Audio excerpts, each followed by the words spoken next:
Breaking the Wall of the Melting Arctic. Dr. Dante McGrath, Centre for Climate Repair, University of Cambridge. Hi everyone, I'm Dante, and I guess you're wondering, what is climate repair? Well, picture this. An ecosystem larger than Europe, but one that shrinks every year at the scale of a mid-level European nation. That ecosystem is in need of climate repair. That ecosystem is the Arctic. Arctic melting matters. It matters to Arctic communities. It matters to you and me. As storms surge and sea levels soar, Arctic melting matters to all. Arctic melting is a symptom of global warming, and we already know the cure: deep, rapid, and sustained emissions reduction. Decarbonise before it's too late. But we're running out of time. Summer sea ice faces extinction within the decade. So what can we do to buy more time? Can we refreeze the Arctic? Perhaps we can. Let me introduce you to a technique known as marine cloud brightening, a technique that reflects sunlight. Marine cloud brightening mimics nature. Clouds at sea depend on seawater. Seawater carries salt. As waves crash at the surface, salt is carried up into the air, into the clouds above. Salt of a certain size causes tiny droplets to form in clouds. Clouds with more tiny droplets reflect sunlight.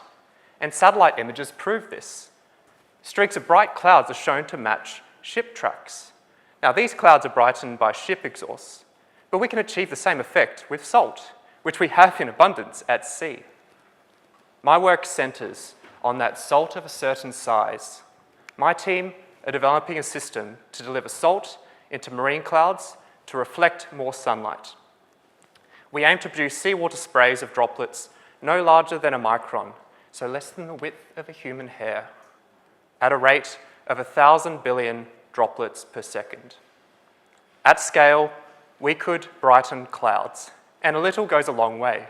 Studies suggest that just a 1% change in Earth's reflectivity would cause a cooling on the scale of the warming from our carbon emissions. So marine cloud brightening could cool the climate, reflecting sunlight to refreeze the melting Arctic. Thank you.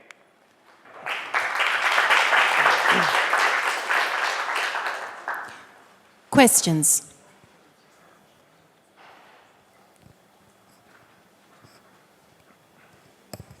Please go ahead with your question. Thank you very much for this. The question is, do you run a ship to do that? Yes, as you had that on the picture.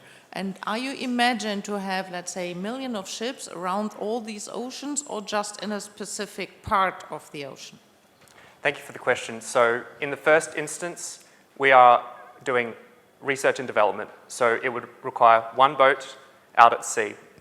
But if there is a use case built by that data accumulated from that experiment, from those field trials, we would expand to a fleet of vessels. Yeah, sorry if I can jump in. Really inspiring work. So I was wondering if you calculated kind of like the carbon footprint. So how much kind of money and you know, things that you need to run the ship and to. Thank you for the question. So there is a precedent. Fieldwork in Australia has deployed this technique on the Great Barrier Reef, and they have been mindful of the carbon footprint. They are developing research into renewable technologies to power the vessels using either wind or solar. Thank you.